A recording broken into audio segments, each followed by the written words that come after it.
Russia, for its part, moving nuclear warheads to Belarus. What does that mean? Well, first of all, I say that I should say I find that a very concerning and very, very worrying development indeed. It's not something I'm pleased about or welcome at all. I very much wish it didn't happen. But the reason I think that they've moved nuclear weapons into Belarus is actually very straightforward, which is that we are now in a period of extreme international tension. Belarus has become part of Russia's western flank. So the Russians moving nuclear weapons into Belarus is intended to deter a possible Western attack on Belarus. I mean, it is as simple as that. Now, there have been, I should say, lots of stories, some of them amplified by President Lukashenko of Belarus, perhaps for his own reasons, but some of them may be plausible that, the Baltic states, Poland, some of the Western powers have been thinking of some kind of military move against Belarus. And of course, the former Polish defense minister very recklessly said that there could be a coup or an uprising in Belarus soon, at which point the Polish army might need to intervene. Now, I don't think there's any chance of either of those things happening, but he is talking about the Polish army entering Belarus. So by moving nuclear weapons into Belarus, the Russians say, you stay out, this is our ally, don't interfere, and don't even think about attacking it, because if you do, you will be taking incredible risks upon yourself. Poland is everywhere. Just recently also circulating in Chinese media. I don't see much reporting in the West. Lithuania is on the brink of bankruptcy. The whole country is having some serious problem. So apparently in China, they're saying that at least someone from Poland are suggesting, well, you have financial trouble, let us help you. You can just come back, become part of Poland. So someone apparently, that's what the Chinese media has been reporting. I don't know how serious that is, but apparently somebody from Poland suggested that. They even said, absolutely. They even said that they actually quoted the Chinese ambassador Lu saying, okay, according to Chinese ambassador Lu, you don't have the international agreement, which is totally misquoting him. Okay, let's just say that. That's not what he meant at all. But anyway, they even quoted him to saying you don't have any, laws or agreement to prove that you have independent away from the Soviet, something like that. So Poland just seems like everywhere. Well, indeed. I mean, can I just, there's a lot to unpack there. Firstly, can I just talk about Lithuania? Because, of course, one of the reasons Lithuania is in economic problems is twofold. Firstly, I mean, you only have to look at the map geographically. In order to prosper, it needs good relations with Russia. I mean, Russia is the main hub through which goods pass. Lithuania, for its own reasons, has gone against the Russians in that way. But as I'm sure you recall, just a few years ago, I think it was just about 2 years ago, Lithuania also got itself into an entirely pointless argument with China, pointless for Lithuania, over Taiwan. They were edging towards opening offices, from Taiwan, coming very close to recognizing Taiwan, knowing perfectly well that that was going to antagonize the Chinese government, antagonize China. And of course it did. And of course it affected trade between Lithuania and China. And the word that I got at the time was that, why are we doing this? We are doing this in Lithuania, we're doing this in order to show to the Americans how loyal we are to you. Okay. So you're sacrificing your fundamental economic interests in order to prove a point to the Americans. It doesn't seem at all wise to me. Now, this Lithuanian-Polish union. Now, there is a history behind this, because up to the 17th century, Poland was this enormous country.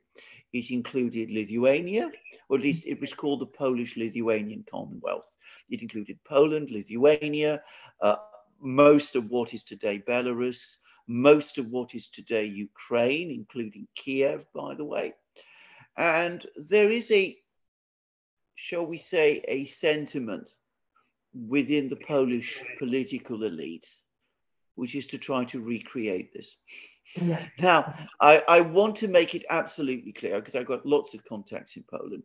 The vast majority of people in Poland are not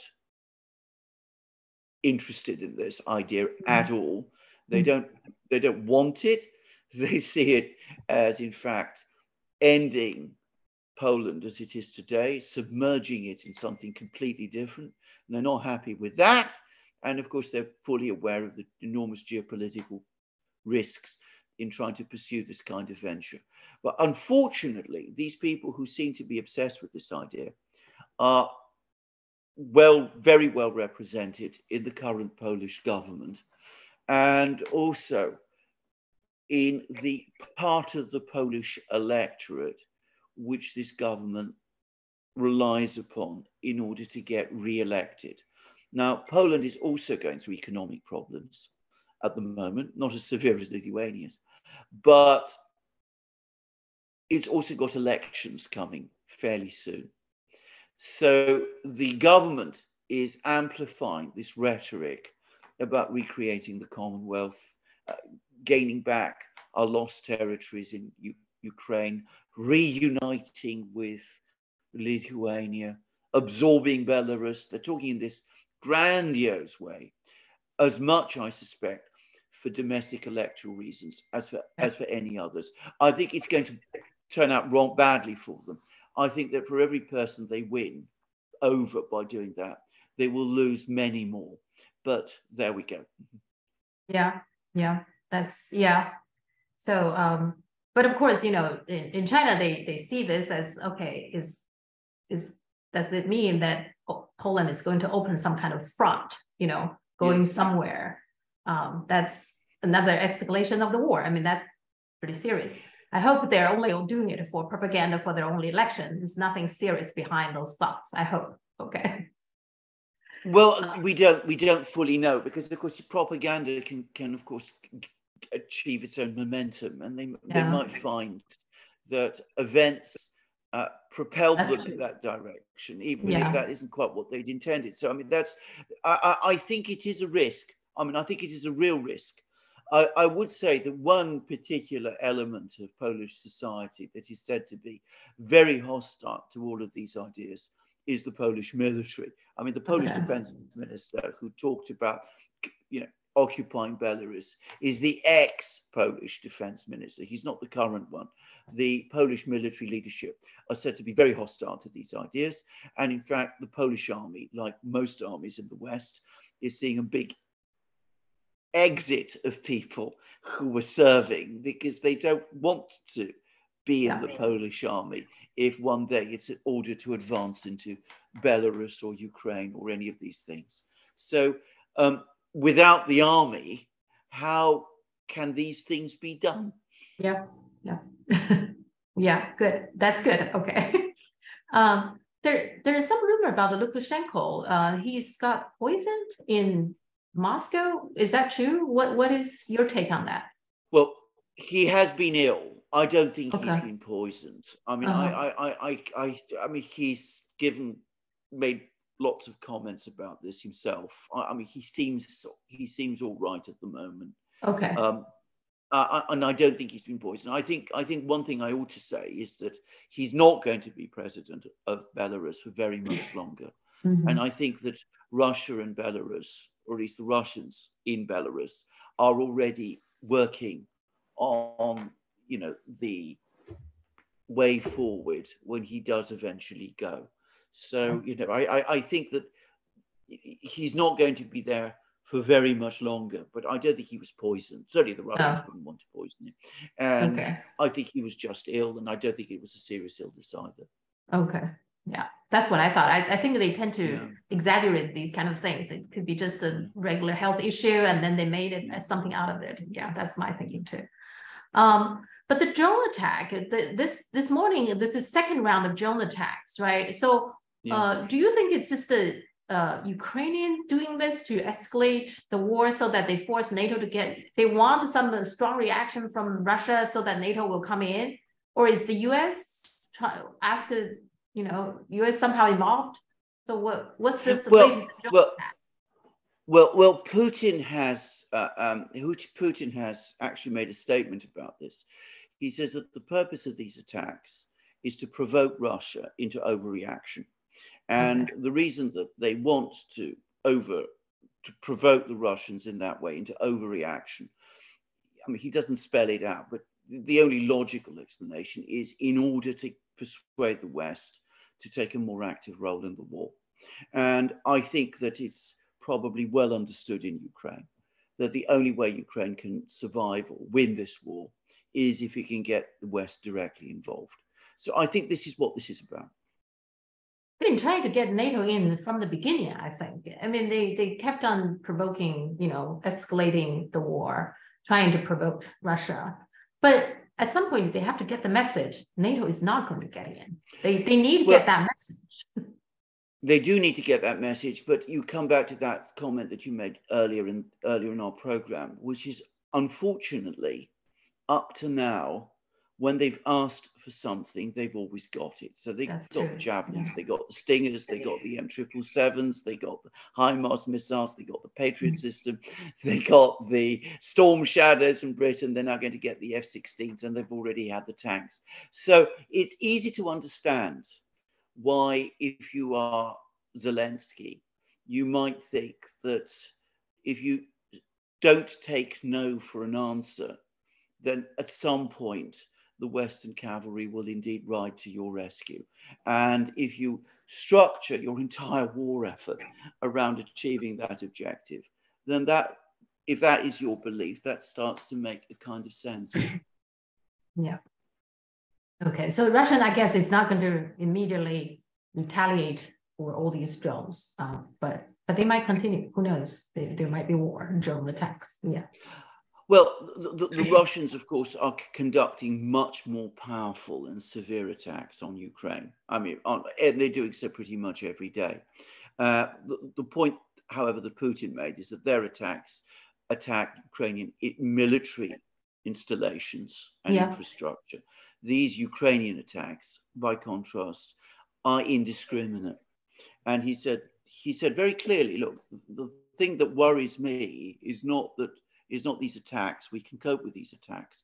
What worries me is that some people in our own country might want us to escalate in ways that would be extremely wrong and unwise. So Putin saying that, he's making it absolutely clear, it seems to me, that he at least is against escalation. He's not going to retaliate in kind to what the Ukrainians are doing. Now, I do want to hear your reaction to the latest Lindsey Graham's video talking about the money well spent. Now, he did it later, I think on the Bloomberg or some articles, he's trying to walk it back and saying that's not exactly what he said. It's got kind of edited or something. But I have to say, Lindsey Graham, this coming from his mouth, I'm not surprised at all. This is not the first time he's talking like that. He talked about war, fighting until the last Ukrainian. He talked about fighting until the last Taiwanese. I mean, I have a video clip on them, So, so I'm not surprised he talked that way. Well, absolutely. So, what's your reaction? Absolutely. I mean, Lindsey Graham is, in my opinion, an extremely dangerous person in the United States because he's constantly pressing for these things. I mean, he also basically said that he'd like to see Vladimir Putin assassinated. I mean, he made comments like this. Now, the odd thing about these particular comments that he made, and everybody believes that he could, even if he didn't say this, he might have said it because he said, as you correctly said, essentially the same things in the past. But the point is, if anybody edited his words to make it look like he said the best money we've ever spent is that, on killing Russians, then it was the Ukrainians who edited his words because they published I think the video in which he appeared to be saying that. So, I mean, but if he's upset that the Ukrainians did that or that the Russians are making hay of it, well, he's got no one to blame but himself. Yeah. Why did he even go there? why did he even go there? And why does he talk in this way all the time?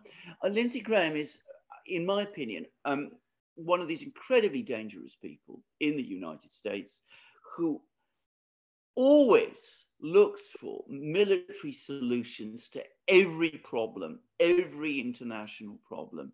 And he sees his way to gain prominence in the United States by constantly plugging the most aggressive possible line. And that has a very, very negative effect on the formulation of policy in the United States. It means that people who perhaps want a more realistic foreign policy always have to contend with Lindsey Graham and people like him and the kind of sound atmosphere that they are creating. Yeah.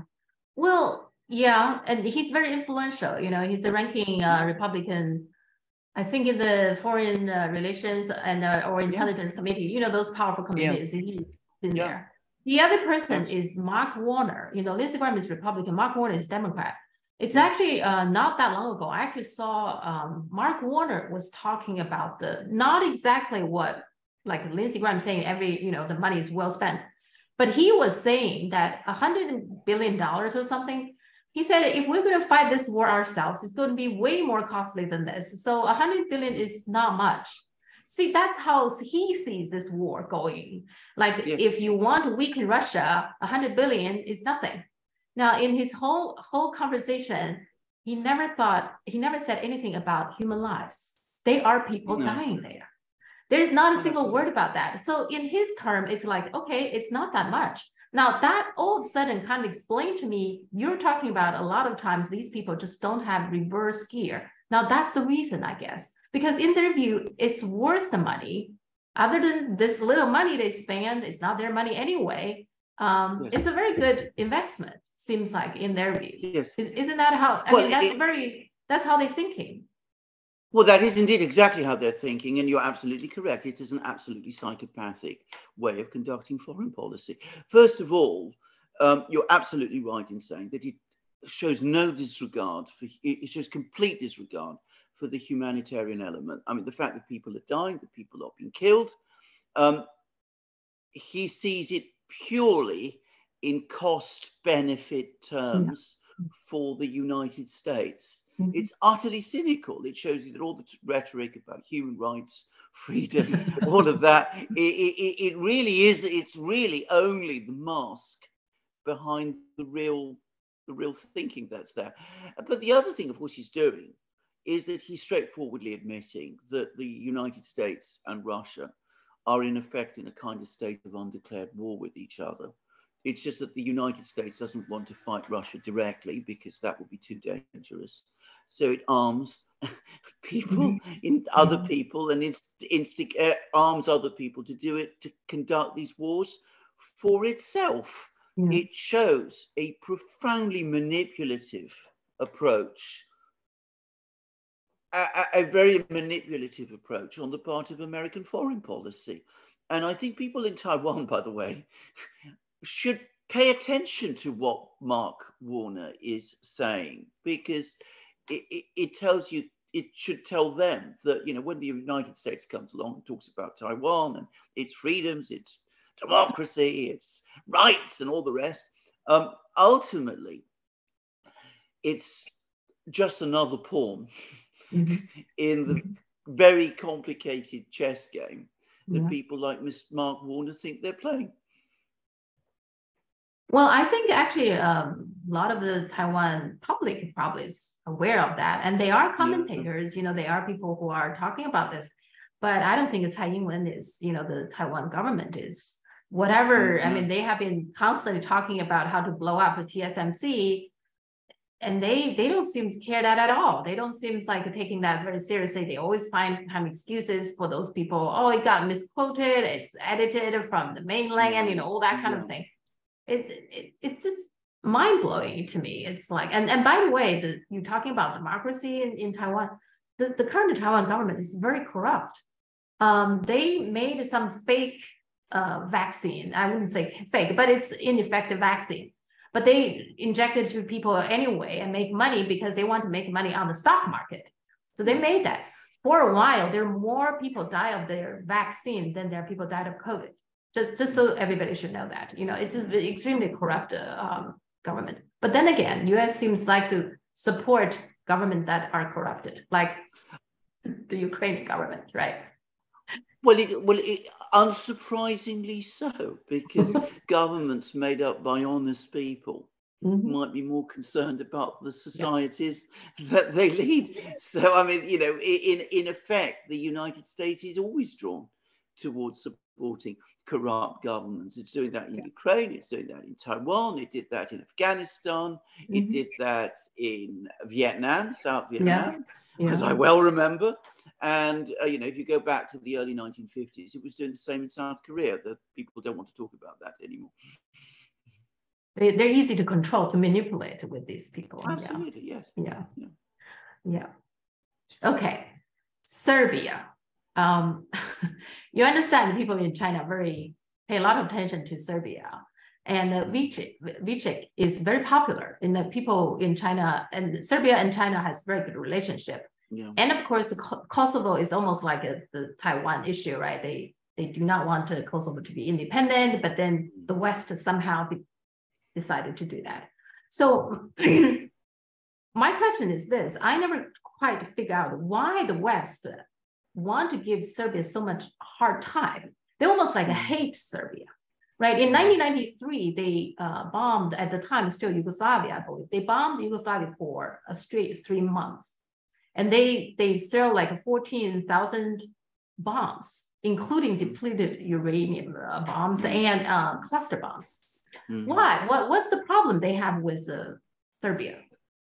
Well, the reason they're antagonistic to Serbia is twofold. Firstly, it is a proudly independent country and society and nation. And, if you know the Balkans, you'll know that the Serbs have a particular reputation for being particularly proud and prickly and not easy to push around or manipulate. The other reason, straightforwardly, is that Serbia has this very long, very strong relationship with Russia. They've always ended up on the same side in every conflict. The languages are sufficiently close that people from each country can understand the other. So there is that. And of course, they're both Slavs and they're both Orthodox. So there is this long-standing sense that Serbia is too difficult to control and ultimately too close to the Russians. And some European states undoubtedly have deep, long-standing historic grievances against Serbia, particularly, I have to say, Germany, which sees many of the problems that it had in the world wars as ultimately responsible, as ultimately explainable as a result of the crisis in the Balkans that arose in the first decade. That's true. Yeah, that's right. Yeah. Around Serbia. So there are these many factors. These many factors in play. But of course, you can explain the dislike of Serbia, but there comes a point where the explanations themselves become insufficient to fully explain the sort of visceral feelings that have evolved. And these visceral feelings now have become particularly extreme. And part of the reason is that Serbia refuses to accept the blame for the 1990s Balkan Wars. The Western powers, I'm going to say straightforwardly, set about breaking up Yugoslavia. They wanted to get Serbia to accept the blame for that. Serbia refuses to do so. And that has exasperated and infuriated the West. So they're very angry with Serbia for all kinds of reasons. I think this is the main one at the moment, that the Serbs refuse to accept that they are somehow responsible for what happened in the Balkans, the tragedies in the Balkans in the 1990s. And by refusing to accept that, they throw back the responsibility on the Western powers. Okay. And did they try to get rid of Vučić, some kind of a, because he resigned from his party, right? He's still the president, Yes. but he resigned. So Yes. there was something that's going on, right? They were trying to some kind Yes. of regime change. I'm not entirely, I won't pretend, I'm not an expert on Serbian internal politics, but certainly there are people protesting in Belgrade, and there are these strange moves going on in Belgrade as well.